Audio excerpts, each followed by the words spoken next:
You love being alone. And that already separates you from most men. Men who love solitude become dangerous the moment they stop needing approval. That independence doesn't inspire respect. It triggers fear, envy, and quiet hostility. There's a Jungian reason this happens. And once you see it, you can't unsee it. When you choose solitude, you don't just step away from people. You withdraw your shadow from the crowd. And the crowd panics.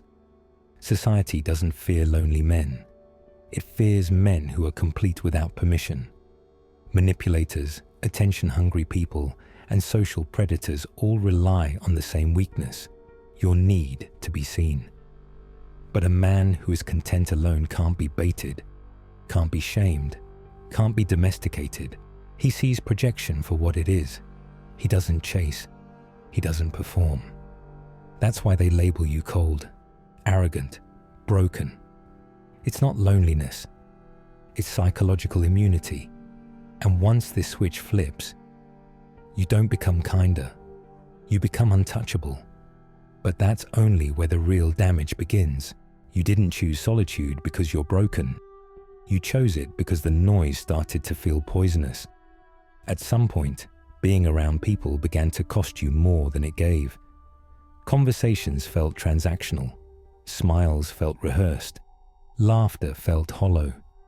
You noticed how often you were misunderstood, how your silence was read as arrogance, your distance as rejection, your independence as a threat, and without announcing it, without drama or declarations. You stepped back, not angrily, not defensively, just enough to breathe again. Here's where it turns dark. The moment you did that, the world subtly turned on you. Not loudly, not openly, quietly. You felt it in the sideways looks, in the sudden coldness, in how people started speaking about you instead of to you. They didn't ask why you changed. They assumed the worst. Because a man who is comfortable alone forces others to confront something they've been running from their entire lives. You feel it late at night, that pressure in your chest. Not loneliness, something sharper, a mix of clarity and grief. You see patterns now. You see how often people perform versions of themselves just to be tolerated. You see how need turns into humiliation. You see how most men are owned by their hunger to be liked, and you opted out. That's the wound. Not that you're alone, but that you see too much to pretend anymore. What you're experiencing isn't random. It isn't personal. It's ancient, and it's psychological warfare. Most people don't meet you. They meet you through a mask, their persona. A carefully managed character designed to be accepted, praised, and spared from rejection. They live through it. They defend it. They starve without it. You stepped outside yours. And that's when the shadow woke up. The shadow is everything people refuse to admit about themselves. Envy, cowardice, hunger for power, unspoken rage. They don't own it. They bury it. And buried things don't disappear. They wait. When someone encounters a man who doesn't need applause, the shadow has nowhere to hide. So it moves outward. This is projection. They accuse you of being cold because they're emotionally bankrupt. They call you arrogant because they feel small. They label you antisocial because they're terrified of being alone with themselves. They aren't reacting to your behavior. They're reacting to what you force them to feel. Your solitude activates their unlived life, the life they never chose, the strength they never built, the version of themselves they traded away for comfort and approval. When you walk alone, calmly, without bitterness, without begging, your existence becomes an accusation. You don't criticize them. You don't confront them. You don't need to. You remind them of the road they didn't take. And resentment is born. Here's where it turns dark in a way most people refuse to say out loud. Some people don't just envy your solitude. They want it to fail, not because they hate you, but because your peace threatens the story they tell themselves to survive.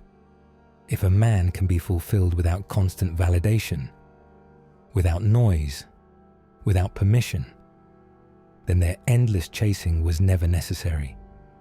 And that truth is unbearable. So envy mutates. It stops being a feeling. It becomes a strategy. They don't attack you openly. That would expose them. Instead, they use subtler weapons: emotional sabotage, social erosion, narrative poisoning. They question your mental health. They hint that something is off about you. They reframe your boundaries as bitterness. Projection isn't random. It's targeted. They sense that you don't need them. And needlessness is the one thing manipulators cannot tolerate. If they can't control you through desire, they'll try through doubt. So the poison comes slowly. A comment here, a joke there. Concern that isn't concern at all. They want you to second-guess your solitude, to mistake clarity for isolation, to return to the herd bruised and apologetic. Here's the most uncomfortable truth. Silence is the trigger. When you don't explain yourself, their imagination fills the gap. And imagination always defaults to fear. Your calm reads as superiority. Your restraint reads as judgment. Your boundaries read as rejection. And rejection, to the emotionally dependent, feels like violence. This is where pain alchemizes into something colder, cleaner, more controlled. Once you understand what's happening, you stop reacting like a wounded man and start moving like a strategist. Your solitude changes shape. It's no longer retreat, it's positioning. Here's where it gets darker. Stillness becomes your first weapon. You stop rushing to respond. You let moments hang. Awkwardness becomes a mirror. When you don't rescue people from silence, they reveal themselves. Their anxiety spills out while you remain anchored. Stillness starves manipulators. They can't feed without movement. Then comes weaponized silence. You speak less, but every word lands heavier. You don't explain. You don't justify. You don't defend. When you don't fill the space, others expose their need to control it. Projection surfaces. Intent leaks. Here's the shift most men never make. You let results speak. Not loud wins, not public victories. Quiet outcomes. Undeniable progress. Built privately, improved invisibly. When your life advances without their input, it destabilizes them. Success without spectators is intolerable to those addicted to validation. Then boundaries stop being reactions. They become rituals. You decide once what access costs. Energy becomes currency. Time becomes sacred. Anyone who violates that pays immediately. Not with confrontation, not with explanations, with absence. Clean, final, no drama, no closure speeches, just removal. This is the fight no one sees. Not the one with them, but the one inside you. Because even after you've claimed your solitude, part of you still flinches when the room goes cold. A ghost of the old hunger whispers. Maybe explain yourself. Maybe soften the edges. Maybe return, just a little, to the warmth of being wanted. Here's where it gets dark. That voice isn't weakness. It's your unlived life calling back. The version of you that learned survival through acceptance. The version that believed closeness required self-erasure. The version society trained, rewarded, and conditioned. You used to fill silence. Now you let it breathe. You used to chase clarity. Now you let confusion expose others. They tested you with withdrawal. You answered with stillness. They dangled approval. You answered with absence. And still, some nights, it hurts. Because solitude doesn't numb. It sharpens. It forces you to sit across from yourself with no distractions, no audience, no mask, just you. and the shadow you reclaimed. Here's where it gets darker. The shadow doesn't want chaos anymore. It wants truth. It asks questions that have no witnesses. Who are you without resistance? Who are you when no one is watching? Who are you if you never return? This is where most men fold. They mistake discomfort for danger. They run back into noise because silence makes them face their own depth. You didn't. You stayed. This isn't about becoming distant. It's about becoming precise. Solitude taught you what most men never learn. Access is power, and power should never be free. Every boundary you set isn't a wall, it's a filter. It decides who earns proximity to your nervous system. Here's where it gets darker. Silence is no longer absence, it's strategy. When you stop narrating your inner world, people are forced to meet you as you are, not as a version they can edit, soften, or manage. Silence collapses manipulation because it offers nothing to grip. No over-explaining, no emotional receipts, just presence. You also learn to read hostility differently. Hostility becomes information, not proof that you're wrong, but evidence that something in you activated someone else's shadow. Attention isn't always admiration. Sometimes it's a distress flare from people who can't metabolize your independence. You stop arguing with these signals, you observe them. An observation restores leverage. Here's the first concrete move. You treat boundaries like currency. Spend them deliberately. Never loan them to people who've already defaulted. Here's the second. You slow your reaction by one breath. Just one.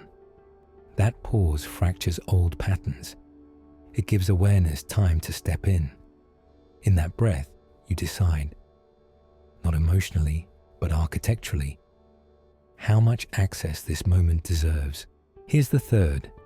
You build one private domain, no witnesses, no sharing, no updates, something you improve daily without external validation. This becomes your psychological spine, a reminder that your worth compounds in silence. Now the exercise.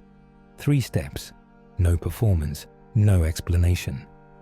This is the landing, no comfort, no motivation, just reframing reality. Your solitude was never a reaction to the world. It was a selection process. You didn't withdraw because you were wounded. You withdrew because something in you refused to stay small. The danger was never that you'd be alone. The danger was what would happen once you realized you don't need permission to exist fully. Most men become dangerous when they're angry. You became dangerous when you became whole. A man who integrates his shadow doesn't leak it into the world. He doesn't dominate. He doesn't perform. He doesn't destroy. His restraint becomes the threat. That's why the noise tried to pull you back. That's why the projections intensified. That's why your silence unsettled rooms. You weren't rejecting people. You were ending unconscious contracts. Solitude didn't make you cold. It made you coherent. And coherence is rare. Because a man who stands alone without bitterness becomes something the collective can't absorb, label, or neutralize. He doesn't need to be seen to be real. He doesn't need witnesses to be powerful. He moves quietly. He chooses deliberately. He leaves no emotional fingerprints behind. The world fears men like this, not because they are cruel, but because they cannot be controlled. And once you understand that, you stop asking why solitude found you. You understand it was always the doorway, and you walk through it